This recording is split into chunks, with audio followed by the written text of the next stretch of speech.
The Lion, the Witch, and the Wardrobe by C.S. Lewis. Chapter 7. A Day with the Beavers. While the two boys were whispering behind, both the girls suddenly cried, "Oh!" and stopped. "The robin!" cried Lucy. "The robin, it's flown away!" And so it had, right out of sight. "And now what are we going to do?" said Edmund, giving Peter a look which was as much as to say, "What did I tell you?" "Shh, look," said Susan. "What?" said Peter. "There's something moving among the trees over there to the left." They all stared as hard as they could, and no one felt very comfortable. "There it goes again," said Susan presently. "I saw it that time too," said Peter. "It's still there. It's just gone behind that big tree." "What is it?" asked Lucy, trying very hard not to sound nervous. "Whatever it is," said Peter, "it's dodging us. It's something that doesn't want to be seen." "Let's go home," said Susan. And then, though nobody said it out loud, everyone suddenly realized the same fact that Edmund had whispered to Peter at the end of the last chapter. They were lost. "What's it like?" said Lucy. It's a kind of animal," said Susan. And then, look, quick, there it is." They all saw it this time, a whiskered, furry face which had looked out at them from behind a tree, but this time it didn't immediately draw back. Instead, the animal put its paw against its mouth, just as humans put their finger on their lips when they are signaling you to be quiet. Then it disappeared again. The children all stood holding their breath. A moment later, the stranger came out from behind the tree, glanced all around as if it were afraid someone was watching, said, "Hush," made signs to them to join it in the thicker bit of wood where it was standing, and then once more disappeared. "I know what it is," said Peter. "It's a beaver. I saw the tail." "It wants us to go to it," said Susan, "and it is warning us not to make a noise." "I know," said Peter. "The question is, are we to go to it or not? What do you think, Lou?" "I think it's a nice beaver," said Lucy. "Yes, but how do we know?" said Edmund. "Shan't we have to risk it?" said Susan. "I mean, it's no good just standing here, and I feel I want some dinner."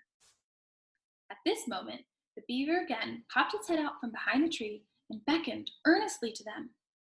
"Come on," said Peter. "Let's give it a try. All keep close together. We ought to be a match for one beaver if it turns out to be an enemy." So the children all got close together and walked up to the tree and in behind it, and there, sure enough, they found the beaver. But it still drew back, saying to them in a hoarse, throaty whisper, "Further in, come, further in, right in here. We're not safe in the open." Only when it had led them into a dark spot where 4 trees grew so close together that their boughs met and the brown earth and pine needles could be seen underfoot because no snow had been able to fall there, did it begin to talk to them. "Are you the sons of Adam and the daughters of Eve?" it said. "Or some of them," said Peter. "Shh," said the beaver. "Not so loud, please. We're not safe, even here." "Why, who are you afraid of?" said Peter. "There's no one here but ourselves." "There are the trees," said the beaver. "They're always listening. Most of them are on our side, but there are trees that would betray us to her. You know who I mean." And it nodded its head several times. "If it comes to talking about sides," said Edmund, "how do we know you're a friend?" "Not meaning to be rude, Mr. Beaver," added Peter, "but you see, we're strangers." Quite right," said the beaver. "Here is my token." With these words, it held up to them a little white object. They all looked at it in surprise, till suddenly Lucy said, "Oh, of course, it's my handkerchief, the one I gave to poor Mr. Tumnus." "That's right," said the beaver. Poor fellow, he got wind of the arrest before it actually happened and handed this over to me. He said that if anything happened to him, I must meet you here and take you on to... Here, the beaver's voice sank into silence, and it gave one or two very mysterious nods. Then, signaling to the children to stand as close around it as they possibly could so that their faces were actually tickled by its whiskers, it added in a low whisper, "They say Aslan is on the move. Perhaps has already landed." And now a very curious thing happened. None of the children knew who Aslan was any more than you do. But the moment the beaver had spoken these words, everyone had felt quite different. Perhaps it has sometimes happened to you in a dream that someone says something which you don't understand, but in the dream it feels as if it had some enormous meaning, either a terrifying one which turns the whole dream into a nightmare, or else a lovely meaning too lovely to put into words, which makes the dream so beautiful that you remember it all your life and are always wishing you could get into that dream again. It was like that now. At the name of Aslan, each one of the children felt something jump in its inside. Edmund felt a sensation of mysterious horror. Peter felt suddenly brave and adventurous. Susan felt as if some delicious smell or some delightful strain of music had just floated by her. And Lucy got the feeling you have when you wake up in the morning and you realize that it's the beginning of the holidays or the beginning of summer. "What about Mr. Tumnus?" said Lucy. "Where is he?" "Shh," said the beaver. "Not here. I must bring you where we can have a real talk, and also dinner." No one except Edmund felt any difficulty about trusting the beaver now, and everyone, including Edmund, was very glad to hear the word dinner. They therefore all hurried along behind their new friend, who led them at a surprisingly quick pace, and always in the thickest parts of the forest, for over an hour. Everyone was feeling very tired and very hungry when suddenly the trees began to get thinner in front of them and the ground to fall steeply downhill. A minute later, they came out under the open sky. The sun was still shining, and found themselves looking down on a fine sight. They were standing on the edge of a steep, narrow valley at the bottom of which ran, at least it would have been running if it hadn't been frozen, a fairly large river. Just below them, a dam had been built across this river, and when they saw it, everyone suddenly remembered that, of course, beavers are always making dams, and felt quite sure that Mr. Beaver had made this one. They also noticed that he now had a sort of modest expression on his face, the sort of look people have when you are visiting a garden they've made or reading a story they've written. So it was only common politeness when Susan said, "What a lovely dam!"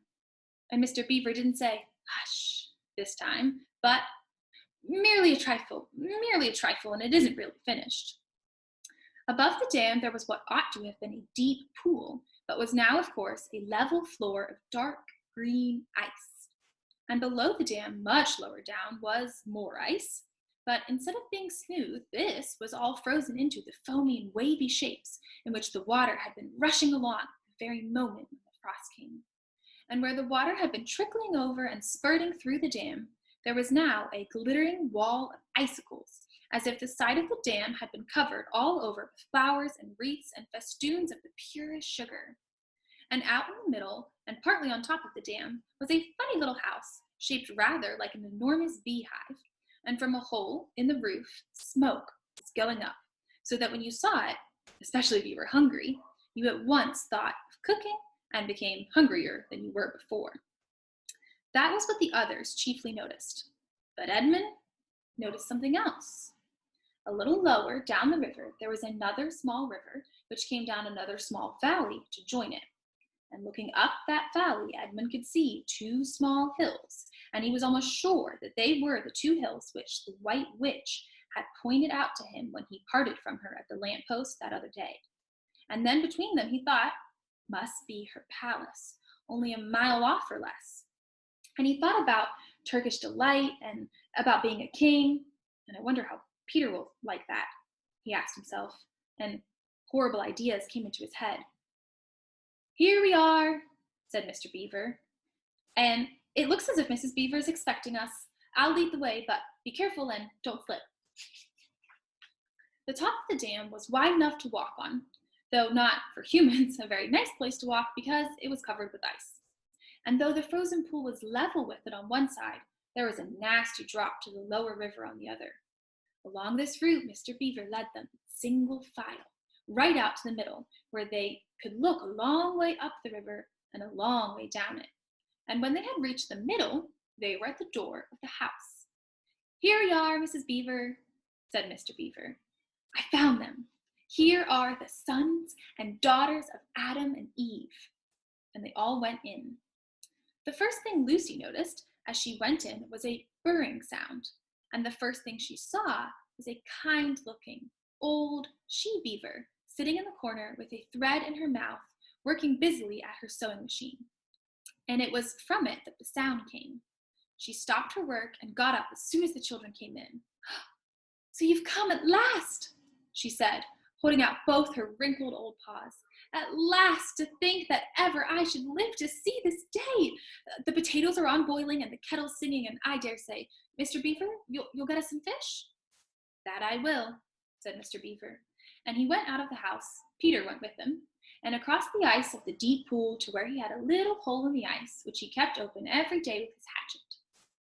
They took a pail with them. Mr. Beaver sat down quietly at the edge of the hole, looked hard into it. He didn't seem to mind it being so chilly. Then suddenly shot in his paw, and before he could say Jack Robinson, had whisked out a beautiful trout. Then he did it all over again until they had a fine catch of fish. Meanwhile, the girls were helping Mrs. Beaver to fill the kettle and lay the table and cut the bread and put the plates in the oven to heat and draw a huge jug of beer for Mr. Beaver from a barrel which stood in one corner of the house, and to put the frying pan and get the dripping hot. Lucy thought the Beavers had a very snug little home, though it was not at all like Mr. Thomas's cave. There were no books or pictures, and instead of beds, there were bunks, like on a board ship, built into the wall. And there were hams and strings of onions hanging from the roof, and against the walls were gum boots and oilskins and hatchets and pairs of shears and spades and trowels and things for carrying mortar in and fishing rods and fishing nets and sacks, and the cloth on the table, though very clean, was very rough. Just as the frying pan was nicely hissing, Peter and Mr. Beaver came in with the fish, which Mr. Beaver had already opened with his knife and cleaned out in the open air. You can think how good the new-caught fish smelled while they were frying, and how the hungry children longed for them to be done, and how very much hungrier still they had become before Mr. Beaver said, "Now, we're nearly ready." Susan drained the potatoes and then put them all back in the empty pot to dry on the side of the range, while Lucy was helping Mrs. Beaver to dish up the trout, so that in a very few minutes, everyone was drawing up their stools. It was all three-legged stools in the Beaver's house, except for Mrs. Beaver's own special rocking chair beside the fire, and preparing to enjoy themselves. There was a jug of creamy milk for the children, Mr. Beaver stuck to his beer, and a great big lump of deep yellow butter in the middle of the table, from which everyone took as much as he wanted to go with his potatoes. And all the children thought, and I agree with them, that there's nothing to beat good freshwater fish if you eat it when it has been alive half an hour ago and has come out of the pan half a minute ago. And when they had finished the fish, Mrs. Beaver brought unexpectedly out of the oven a great and gloriously sticky marmalade roll, steaming hot, and at the same time moved the kettle onto the fire so that when they had finished the marmalade roll, the tea was made and ready to be poured out. And when each person had got his or her cup of tea, each person shoved back his or her stool so as to be able to lean against the wall and give a long sigh of contentment. "And now," said Mr. Beaver, pushing away his empty beer mug and pulling his cup of tea toward him, "if you'll just wait till I've got my pipe lit up and going nicely, why, now we can get to business. It's snowing again," he added, cocking his eye at the window. "That's all the better, because it means we shan't have any visitors, and if anyone should have been trying to follow you, why, he won't find any tracks." Chapter 8. What happened after dinner? "And now," said Lucy, Do please tell us what's happened to Mr. Tumnus." "Ah, that's bad," said Mr. Beaver, shaking his head. "That's a very, very bad business. There's no doubt he was taken off by the police. I got that from a bird who saw it done." "But where's he been taken to?" asked Lucy. "Well, they were heading northward when they were last seen, and we all know what that means." "No, we don't," said Susan. Mr. Beaver shook his head in a very gloomy fashion. "I'm afraid it means they were taking him to her house," he said. "But what'll they do to him, Mr. Beaver?" gasped Lucy. "Well," said Mr. Beaver, "you can't exactly say for sure, but there's not many taken in there that ever comes out again. Statues. All full of statues, they say it is. In the courtyard and up the stairs and in the hall, people she's turned," he paused and shuddered, "turned into stone." "But, Mr. Beaver," said Lucy, "can't we, we must do something to save him. It's too dreadful, and it's all on my account." "I don't doubt you'd save him if you could, dearie," said Mrs. Beaver, "but you've no chance of getting into that house against her will and ever coming out alive." "Couldn't we have some stratagem?" said Peter. Couldn't we dress up as something, or pretend to be, peddlers, or anything, or watch till she was gone out, or, hang it all, there must be some way. This fawn saved my sister at his own risk, Mr. Beaver. We can't just leave him to have that done to him." "It's no good, son of Adam," said Mr. Beaver. "No good you're trying, of all people. But now that Aslan is on the move—" "Oh, yes, tell us about Aslan," said several voices at once, for once again, that strange feeling, like the first signs of spring, like good news, had come over them. "Who is Aslan?" asked Susan. "Aslan?" said Mr. Beaver. "Why, don't you know? He's the king. He's the lord of the whole wood. But not often here, you understand. Never in my time or my father's time. But the word has reached us that he has come back. He is in Narnia at this moment. He'll settle the White Queen all right. It is he, not you, that will save Mr. Tumnus." "She won't turn him into stone too?" said Edmund. "Lord love you, son of Adam, what a simple thing to say," answered Mr. Beaver with a great laugh. "Turn him into stone? If she can stand on her 2 feet and look him in the face, it'll be the most she can do, and more than I expect of her. No, he'll put all to rights, as it says in an old rhyme in these parts. Wrong will be right when Aslan comes in sight. At the sound of his roar, sorrows will be no more. When he bares his teeth, winter meets its death, and when he shakes his mane, we shall have spring again." "You'll understand when you see him." "But shall we see him?" asked Susan. "Why, daughter of Eve, that's what I brought you here for. I'm to lead you where you shall meet him," said Mr. Beaver.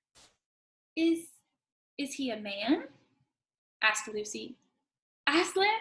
A man?" said Mr. Beaver sternly. "Certainly not.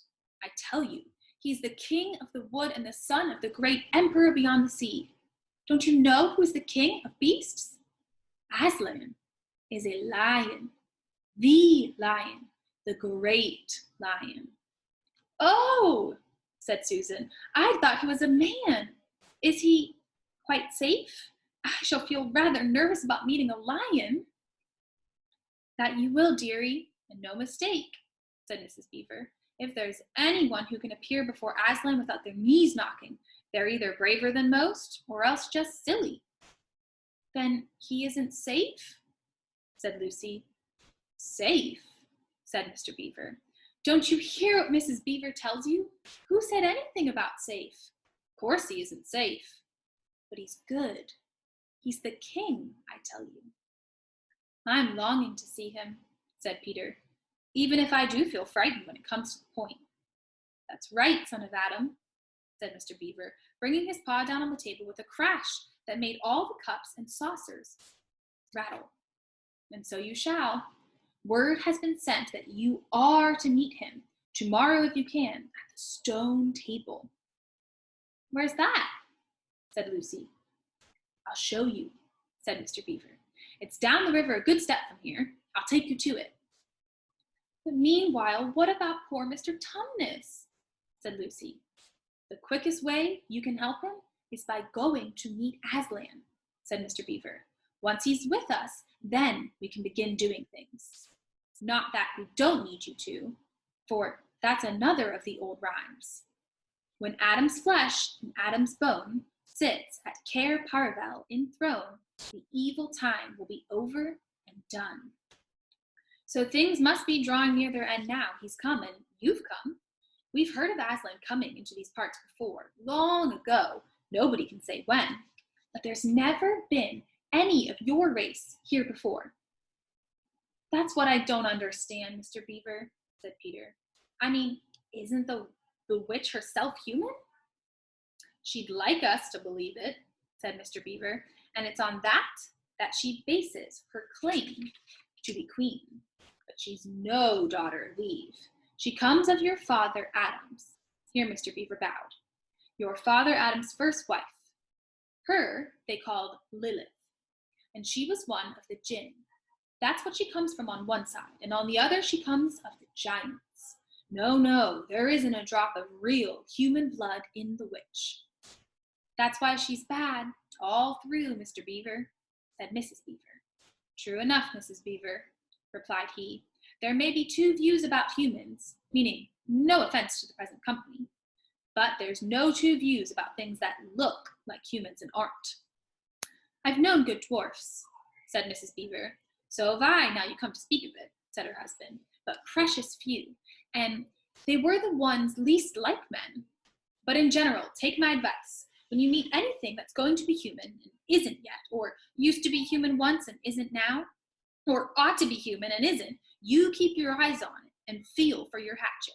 And that's why the witch is always on the lookout for any humans in Narnia.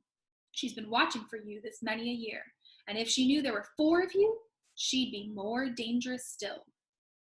"What's that to do with it?" asked Peter. "Because of another prophecy," said Mr. Beaver. "Down at Cair Paravel, that's the castle on the seacoast down at the mouth of this river, which ought to be the capital of the whole country if all was as it should be.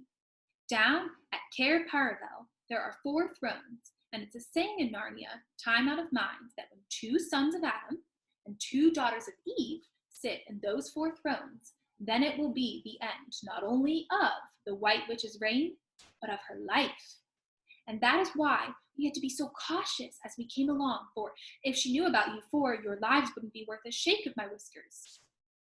All of the children had been attending so hard to what Mr. Beaver was telling them that they had noticed nothing else for a long time. Then during the moment of silence that followed his last remark, Lucy suddenly said, "I say, where's Edmund?" There was a dreadful pause, and then everyone began asking, "Who saw him last? How long has he been missing? Is he outside?" Then all rushed to the door and looked out. The snow was falling thickly and steadily. The green ice of the pool had vanished under a thick white blanket, and from where the little house stood in the center of the dam, you could hardly see either bank. Out they went, plunging well over their ankles into the soft, new snow, and went round the house in every direction. "Edmund! Edmund!" they called till they were hoarse. But the silently falling snow seemed to muffle their voices, and there was not even an echo in answer. "Oh, how perfectly dreadful!" said Susan, as they at last came back in despair. "Oh, how I wish we'd never come." "What on earth are we to do, Mr. Beaver?" said Peter. "Do?" said Mr. Beaver, who was already putting on his snow boots. "Do? We must be off at once. We haven't a moment to spare." "Well, we'd better divide into 4 search parties," said Peter, "and all go in different directions. Whoever finds him must come back here at once and—" "Search parties, son of Adam," said Mr. Beaver. "What for?" "Why, to look for Edmund, of course." "There's no point in looking for him," said Mr. Beaver. "What do you mean?" said Susan. "He can't be far away yet, and we've got to find him. What do you mean when you say there's no use looking for him?" "The reason there's no use looking," said Mr. Beaver, "is that we know already where he's gone." Everyone stared in amazement. "Don't you understand?" said Mr. Beaver. "He's gone to her, to the White Witch. He has betrayed us all." Oh, surely, oh, really, said Susan. He can't have done that. Can't he? Said Mr. Beaver, looking very hard at the three children, and everything they wanted to say died on their lips, for each felt suddenly quite certain inside this was exactly what Edmund had done. But will he know the way? Said Peter. Has he been in this country before? Asked Mr. Beaver. Has he ever been here alone? Yes, said Lucy, almost in a whisper. I'm afraid he has. And did he tell you what he'd done or who he'd met? Well, no, he didn't, said Lucy. Then mark my words, said Mr. Beaver. He has already met the White Witch and joined her side and been told where she lives. I didn't like to mention it before, he being your brother and all, but the moment I set eyes on that brother of yours, I said to myself, treacherous. He had the look of one who has been with the witch and eaten her food. You can always tell them if you've lived long in Narnia. Something about their eyes.